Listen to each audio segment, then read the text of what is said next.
नमस्कार दोस्तों, मैं हूं आपका दोस्त संपत लोहार, एक और नए वीडियो के साथ नई जानकारी के साथ। मित्रों, यदि अभी तक आपने हमारे चैनल को सब्सक्राइब नहीं किया है तो आज ही हमारे चैनल को सब्सक्राइब करें और बेल आइकन दबाएं ताकि आपके पास धर्म, अध्यात्म, संस्कृति की हमारे मोटिवेशनल लेक्चर, हास्य कविताएं और योग की जानकारी शीघ्रता से और सबसे पहले पहुंच सके।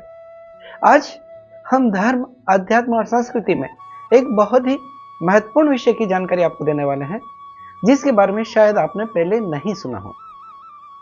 वो है भगवान विष्णु के जो 3 रूप हैं, वो कौन कौन से हैं। यानी कारणोदकशायी विष्णु क्या है, गर्भोदकशायी विष्णु क्या है और क्षीरोदकशायी विष्णु क्या है। शायद ये जानकारी आपको पहले नहीं हो, वो आपके बीच में हम साझा करने वाले हैं। दोस्तों, हम जानते हैं कि ये सृष्टि है, इसमें आध्यात्मिक जगत भी है और भौतिक जगत भी है।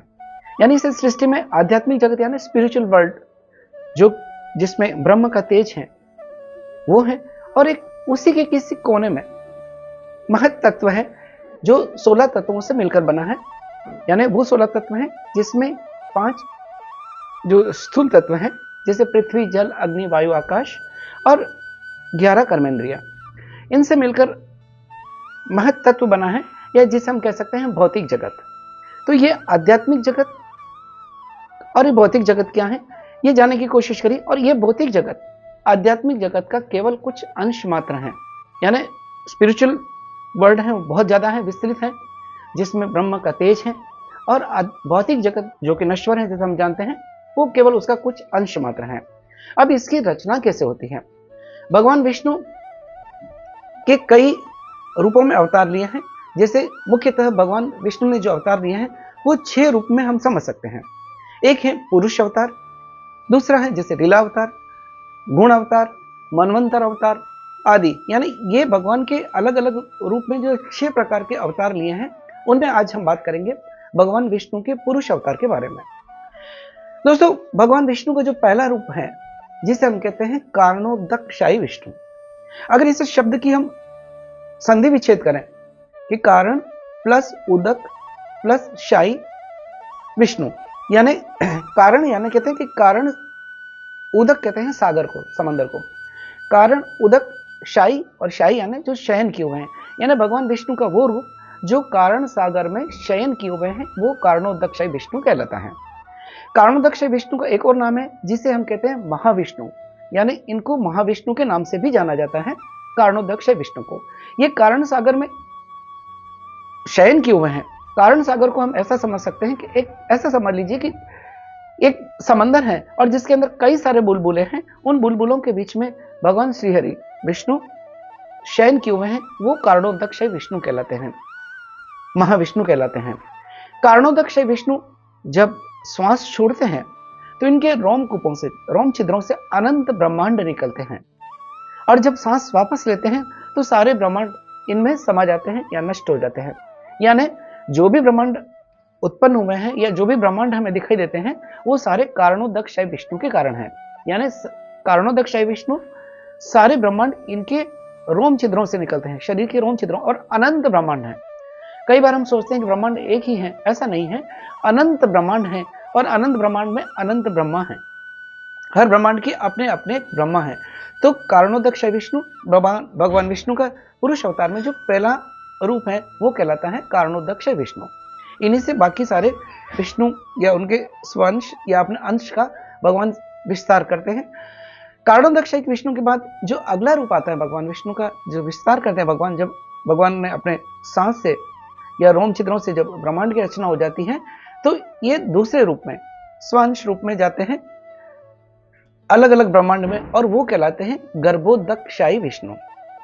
यानी विष्णु का जो दूसरा रूप आता है वो कहलाता है गर्भोदकशायी विष्णु।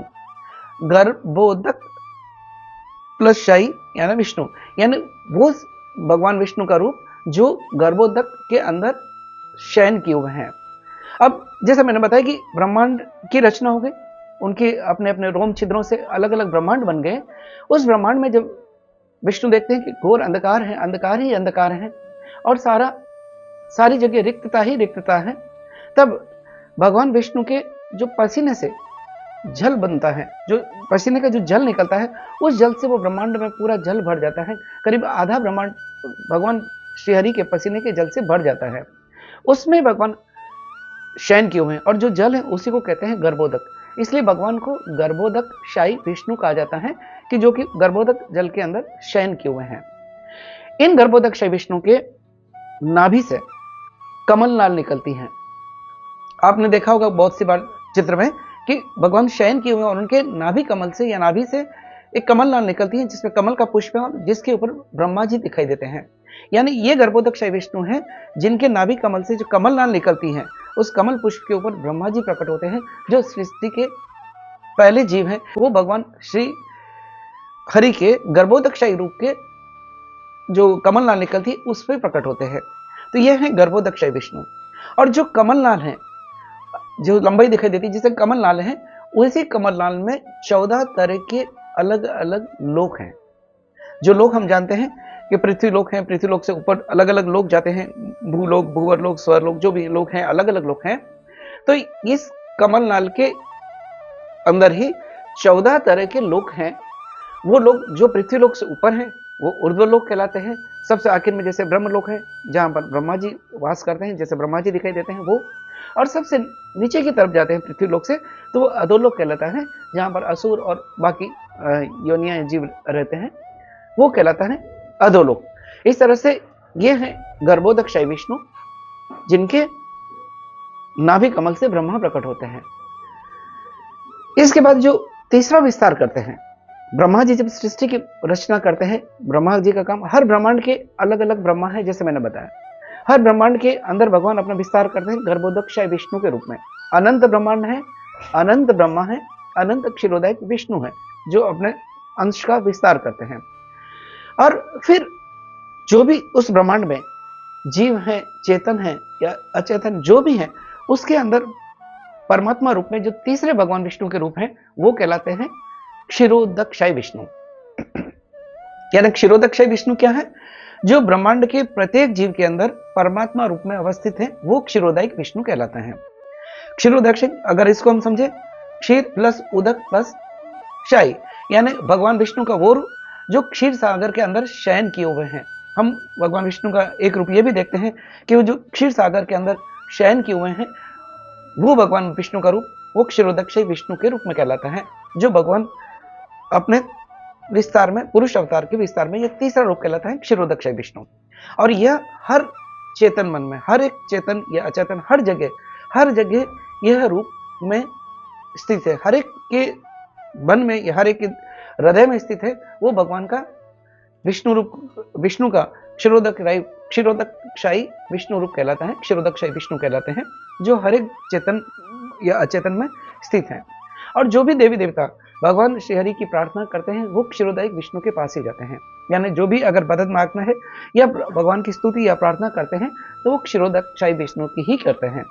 क्षीरोदक शाही विष्णु, जैसे हम जानते हैं, विष्णु को चतुर्भुज रूप में हम देखते हैं, जिनके शंख है, हाथ में चक्र है, गदा है, पद्म है। यानी भगवान विष्णु का अगर वो रूप हम इस तरह से अगर देखें, क्षीरोदक विष्णु का जो रूप है, उनके दाहिने हाथ में गदा है, जो नीचे की तरफ दाहिना हाथ है उसमें गदा है, और जो ऊपर की तरफ का जो दाहिना हाथ है उसमें सुदर्शन चक्र है। बाएं हाथ जो नीचे की तरफ है उसमें कमल पुष्प है, और बाएं हाथ का जो ऊपर का भाग है, दूसरा जो ऊपर वाला हाथ है, उसके ऊपर शंख है या 5 जन्य शंख है। तो ये भगवान विष्णु का जो तीसरा रूप कहलाता है वो क्षीरोदक शाही विष्णु होता है। और ये सृष्टि में, जैसा हम जानते हैं कि ब्रह्मा ने सृष्टि को बनाया है, भगवान विष्णु उसको पालन करते हैं और भगवान शिव उसका संहार करते हैं समय आने पर। और क्षीरोदक शाही विष्णु हर एक के हृदय में परमात्मा रूप में अवस्थित रहते हैं। ये छोटी सी जानकारी थी मित्रों कि भगवान विष्णु के 3 रूप कौन कौन से हैं: क्षीरोदक शाही विष्णु, कारणोदक शाही विष्णु, गर्भोदक शाही विष्णु और क्षीरोदक शाही विष्णु। अब अगर हम इसको और सार रूप में समझने की कोशिश करें, क्योंकि कारणोदक शाही विष्णु, उन्हीं से बाकी ब्रह्मांड पैदा होता है, उन्हीं से सारे ब्रह्मांड निकलते हैं, उन्हीं ब्रह्मांड में गर्भोदक शाही विष्णु निकलते हैं। इसका मतलब ये हो कि कारणोदक शाही विष्णु केवल एक ही है, जिनको हम महाविष्णु कहते हैं, उन्हीं महाविष्णु का जब विस्तार होता है तो गर्भोदक्षय विष्णु के रूप में होता है, जो हर ब्रह्मांड के अंदर स्थित है। हर ब्रह्मांड के अंदर गर्भोदक्षय विष्णु है और जिनके नाभि कमल से ब्रह्मा निकलते हैं, यानी कि हर ब्रह्मांड के अंदर गर्भोदक्षय विष्णु है और हर ब्रह्मांड के अंदर अपना अपना अपने अपने ब्रह्मा हैं। और फिर उस ब्रह्मांड के अंदर जो भी जीव हैं, जितने भी हैं, उसमें क्षीरोदक्षय विष्णु स्थित हैं, यानी परमात्मा रूप में क्षीरोदक्षय विष्णु हर एक चेतन मन में, हर एक चेतन में, हर एक अचेतन में, सभी जगह सर्वत्र व्याप्त हैं। वो श्री हरि हैं या क्षीरोदक्षय विष्णु हैं। दोस्तों, ये जानकारी अगर आपको अच्छी लगी हो तो इस जानकारी को लाइक करें, शेयर करें, कमेंट करें। हमारा एक छोटा सा प्रयास रहता है कि हम अपने धर्म के बारे में जानें, हम अपनी संस्कृति के बारे में जानें। और हमारा अगर ये प्रयास आपको अच्छा लगता है और अगर अभी तक आपने हमारे चैनल को सब्सक्राइब नहीं किया है तो आज ही हमारे चैनल को सब्सक्राइब करें और बेल आइकन दबाएं, ताकि आपके पास नए नए वीडियो हमारे शीघ्रता से और सबसे पहले पहुंच सके। इसी के साथ आपके दोस्त संपत लौहर को इजाजत दीजिए। जय हिंद, जय भारत, जय श्री कृष्ण।